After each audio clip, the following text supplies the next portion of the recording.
Bangladesh with the participation of all political parties, including the Awami League. We want to see free, fair, and inclusive election in Bangladesh. If this is not the case, we will take strict action against Bangladesh. Without this, no government can survive even a day. Donald ট্রাম্পের এই যে ছোট্ট video ক্লিপটি, এখান থেকে আপনি একটা জিনিস স্পষ্ট হতে পারেন যে বর্তমান সময়ে কাতারের দোহায় বাংলাদেশের নির্বাচন নিয়ে যে একটি বৈঠক অনুষ্ঠিত হলো, সেই বৈঠকের মূল কারণ ছিল ডোনাল্ড ট্রাম্পের এই যে ভিডিও বার্তা। এখন বাংলাদেশ থেকে বাংলাদেশের পররাষ্ট্র উপদেষ্টা খলিলুর রহমান তিনি কাতারের দোহায় গেলেন সেই বৈঠকে অংশগ্রহণ করার জন্য। অপরদিকে ভারতের উচ্চ পর্যায়ের একটি আধিকারিক দল তারা এই বৈঠকে অংশগ্রহণ করলো। বাদ যায়নি ওয়াশিংটন, সেখান থেকেও তাদের উচ্চ পর্যায়ের একটি গোয়েন্দা টিম কাতারের দোহায় আসলো এবং এই বৈঠকে অংশ নিল। কাতারের সাবেক সেনাপ্রধান তার নেতৃত্বে এই বৈঠকটি অনুষ্ঠিত হলো। তার মাঝখানে আপনাদের একটু মনে করিয়ে দেই, নভেম্বরের লাস্ট উইকে ভুটানের প্রধানমন্ত্রী বাংলাদেশে আসলো এবং তাকে রিসিভ করার জন্য আমাদের প্রধান উপদেষ্টা ডক্টর মোহাম্মদ ইউনূস তিনি এয়ারপোর্টে গেলেন। এয়ারপোর্ট থেকে ভুটানের প্রধানমন্ত্রীকে রিসিভ করলেন কে? আমাদের প্রধান উপদেষ্টা ডক্টর মোহাম্মদ ইউনূস। এখন এই কথাগুলো একটু স্মরণে রাখবেন, কারণ দেখবেন যে একের সাথে আরেকটি গল্প মিলে যাবে।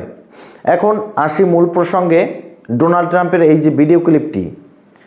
ডোনাল্ড ট্রাম্প প্রায় 1 বছর হলো আমেরিকার প্রেসিডেন্ট হিসাবে শপথ নিয়েছেন, কিন্তু আমেরিকান নির্বাচনের আগে বাংলাদেশের জনগণ তথা আওয়ামী লীগ এটা আশা করছিল যে যদি আমেরিকান নির্বাচনে ডোনাল্ড ট্রাম্প ক্ষমতায় আসে, তাহলে ক্ষমতায় আসার পরেই আওয়ামী লীগকে পুনঃপ্রতিষ্ঠিত করবে বাংলাদেশে। এরকমের একটি আত্মবিশ্বাস বাংলাদেশের জনগণ তথা আওয়ামী লীগের ভিতরে ছিল, কিন্তু সেই আত্মবিশ্বাসটি হঠাৎ করে উধাও হয়ে গেল। দেখা গেল চট্টগ্রামে আমেরিকান সেনা এবং হঠাৎ করে পিটার হাস মহেশখালীতে এবং করিডোর নিয়ে যে সকল খেলা আমরা ইতিমধ্যেই দেখলাম, এই সব খেলাগুলো বন্ধ হয়ে গেল যখন ভারত এবং আমেরিকার একটি গোপন সামরিক চুক্তি হয়ে গেল। দিল্লি ওয়াশিংটনের সম্পর্ক যতটাই স্থিতিশীল হলো, ততটাই বাংলাদেশের আওয়ামী লীগ সজীব হয়ে উঠল। এখন দিল্লির দোহায় যে বৈঠকটি, সেই বৈঠকটির মূল কেন্দ্র ছিল বাংলাদেশের নির্বাচন। বাংলাদেশের নির্বাচনটি হতে হবে ফ্রি অ্যান্ড ফেয়ার এক্সক্লুসিভ, মানে নির্বাচনে সব দল অংশগ্রহণ করতে হবে এবং নির্বাচন সঠিক প্রক্রিয়ায় হতে হবে। ডোনাল্ড ট্রাম্পের এই যে ভিডিও ক্লিপটি থেকে কি বুঝলেন? এখানে ডোনাল্ড ট্রাম্প একথা বললেন, বাংলাদেশে যে নির্বাচন হতে যাচ্ছে সেই নির্বাচনটি ফ্রি ফেয়ার মানে গ্রহণযোগ্যমূলক, এক্সক্লুসিভ মানে অংশগ্রহণমূলক। গ্রহণযোগ্যমূলক, অংশগ্রহণমূলক নির্বাচন হতে হবে। আর যদি এই গ্রহণযোগ্যমূলক, অংশগ্রহণমূলক নির্বাচন না হয়, তাহলে সেই সরকার একদিনও ক্ষমতায় থাকতে পারবে না। এবং আমার বিগত 2 থেকে 3 দিন আগে একটি ভিডিওতে আপনাদেরকে আমি দেখিয়েছি যে ডোনাল্ড ট্রাম্প শেখ হাসিনাকে নিয়ে কী বলছেন। ডোনাল্ড ট্রাম্প শেখ হাসিনাকে নিয়ে বলছেন, শেখ হাসিনা এখনও বাংলাদেশের বৈধ প্রধানমন্ত্রী, doctor Yunus is a cheater. এই কথা বলার পরেই ডোনাল্ড ট্রাম্প তার টুইটারে এই যে ভিডিও বার্তাটি এটি পাবলিক করে দিয়েছেন এবং এই ভিডিও বার্তাটি পাবলিক করার পরবর্তীতেই দোহায় ভারত, আমেরিকা, কাতার, বাংলাদেশ এই 4 দেশ মিলে, 4 দেশের গোয়েন্দা আধিকারিকরা মিলে যে বৈঠকটি করলেন, সেই বৈঠকটি মূলত বাংলাদেশের নির্বাচন নিয়ে আওয়ামী লীগকে কীভাবে পুনঃপ্রতিষ্ঠিত করা যায় সেটিকে নিয়ে। একটা কথা আমি সবসময় বলি যে সমস্ত ভারত আওয়ামী লীগকে সমর্থন করে, কিন্তু ভারত কি সেটা বলে? ভারত কিন্তু মুখে সেটা বলে না। বাস্তবে আওয়ামী লীগকে সমর্থন করে, কিন্তু মুখে বলে না। মুখে বলে আমরা অংশগ্রহণমূলক নির্বাচন চাই, কিন্তু ভারত চায় যাতে আবারও বাংলাদেশের ক্ষমতা আওয়ামী লীগের হাতে থাকে। যাই হোক, মূল যে কথাটি, বর্তমান সময় আন্তর্জাতিক ট্রাফিক জ্যামে আটকে আছে ঢাকা। বর্তমান সময় ঢাকার রাজনীতি কিন্তু বাংলাদেশে থেমে নেই। বাংলাদেশের রাজনীতি এখন আর সেনাপ্রধান, ক্যান্টনমেন্ট, তত্ত্বাবধায়ক ও প্রধান উপদেষ্টা এই সব জায়গায় নেই। এই রাজনীতি এখন আন্তর্জাতিক মহলে ছড়িয়ে গেছে। আন্তর্জাতিক মহল ঠিক করে দেবে কারাই বাংলাদেশের ভবিষ্যতে ক্ষমতায় আসতে চলেছে, কে হতে যাচ্ছে বাংলাদেশের ভবিষ্যৎ প্রধানমন্ত্রী, কার হাতে যাচ্ছে বাংলাদেশের সকল ক্ষমতা। এই সব কিছু আন্তর্জাতিক মহল ঠিক করে দেবে এবং যতটা আশা করা যায় এই সব কিছু আমেরিকা, রাশিয়া, চীন, কাতার, ফ্রান্স, সৌদি আরব যেই সকল দেশগুলো আছে তারা সবাই বাংলাদেশের বিষয়টি ভারতের হাতে ছেড়ে দিচ্ছে এবং ভারত তারা গোপনে তাদের এজেন্ট দ্বারা বাংলাদেশে তাদের যে পরিকল্পনা সেগুলোকে বাস্তবায়িত করা শুরু করে দিয়েছে। ইতিমধ্যেই ভুটানের প্রধানমন্ত্রী তিনি বাংলাদেশে আসলেন। এখন দেখুন, ভুটান অর্থনীতি বলেন বা আয়তনে বলেন, সামরিক শক্তি বলেন, যা কিছুতে বাংলাদেশের কাছে কতটা গুরুত্বপূর্ণ একটি দেশ। একটি ছোট দেশের প্রধানমন্ত্রী যখন বাংলাদেশ সফর করতে আসলেন, তাকে স্বাগত জানানোর জন্য বাংলাদেশের প্রধান উপদেষ্টা ডক্টর মোহাম্মদ ইউনূস তিনি এয়ারপোর্টে ছুটে গেলেন। এগুলোর পিছনের মূল কারণ কি? ভুটান কে, কেন আসলো বাংলাদেশে? আপনারা তো জানেন যে ভুটানের সকল ইচ্ছা অনিচ্ছা সেগুলো ভারতের ইচ্ছা অনিচ্ছার উপরে ডিপেন্ড করে।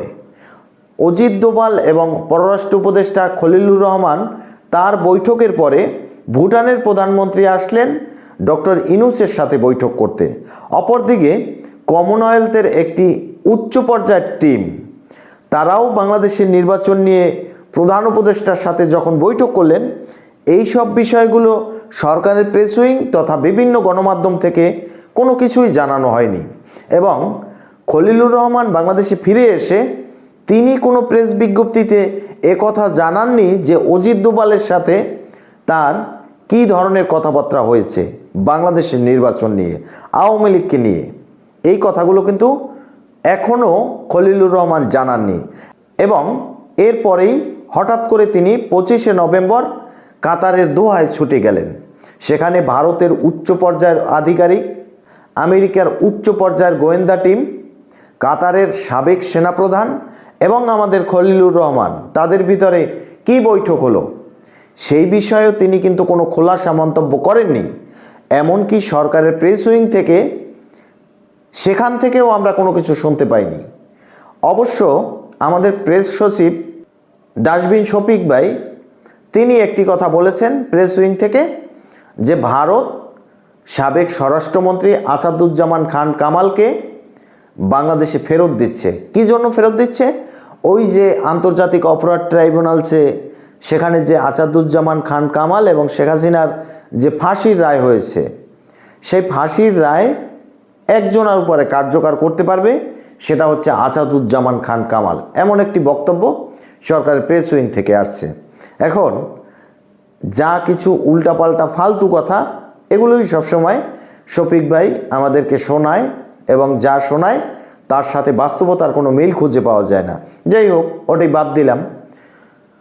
তো বর্তমান সময়ে আন্তর্জাতিক যে চাপ বাংলাদেশের উপরে ধেয়ে আসছে এবং আন্তর্জাতিক ট্রাফিক জ্যামে ঢাকা আটকে আছে। এই ট্রাফিক জ্যাম ডিসেম্বরেই ছুটে যাবে, সেটার যে কিছু লক্ষণ আমরা দেখতে পাচ্ছি। অপরদিকে শুধু ডোনাল্ড ট্রাম্প না, রাশিয়ার প্রেসিডেন্ট ভ্লাদিমির পুতিন, ফ্রান্সের প্রেসিডেন্ট ম্যানুয়েল ম্যাক্রো, চীনের প্রেসিডেন্ট শি জিনপিং, কাতারের প্রধানমন্ত্রী, সৌদি আরবের বাদশাহ, এছাড়াও মালয়েশিয়া বলেন, আমাদের আশেপাশে যেই দেশগুলো আছে সবাই আওয়ামী লীগকে সমর্থন করছে, সবাই শেখ হাসিনার ফাঁসির রায়ের নিন্দা জ্ঞাপন করছে। এবং ডক্টর ইউনূস এবং সরকারের উপরে এই ধরনের চাপ প্রয়োগ করছে যে অনতিবিলম্বে শেখ হাসিনার ফাঁসির রায়কে বাতিল করতে হবে। ডোনাল্ড ট্রাম্পের ভিডিওটি শুনলেন, সেখানে ডোনাল্ড ট্রাম্প বলেন exclusive election including Awami League, এবং এই কথা যদি কেউ না মানে সেই সরকার একদিনের জন্যও টিকে থাকতে পারবে না, এমন একটি হুমকি স্বরূপ কথাবার্তা বললেন আমেরিকার প্রেসিডেন্ট ডোনাল্ড ট্রাম্প। তো দর্শক, দেখতে থাকুন এর পরবর্তীতে কি হয়, এবং ডিসেম্বরে আওয়ামী লীগ যে বিজয় মিছিল করবে সেটা নিশ্চিত থাকেন। সেই প্রত্যাশায় আজকের এই পর্যন্তই শেষ করছি। তাই ভিডিওটি সর্বোচ্চ পরিমাণে শেয়ার করে দিবেন, ভালো লাগলে লাইক দিয়ে চ্যানেলটি সাবস্ক্রাইব করবেন এবং কমেন্ট করে আপনার মূল্যবান মতামত জানিয়ে যাবেন। তো ডোনাল্ড ট্রাম্পের এই ভিডিও বার্তা, কাতারের দোহায় অনুষ্ঠিত এই যে গোপন বৈঠক, এই সব কিছু আওয়ামী লীগের একটি পৌষ মাস নিয়ে আসবে, সেই প্রত্যাশা নিয়ে আজকের এই পর্যন্তই শেষ করছি। পরবর্তীতে নতুন কোনো ভিডিও নিয়ে আসব। সেই পর্যন্ত ভালো থাকুন, সুস্থ থাকুন। আল্লাহ হাফেজ।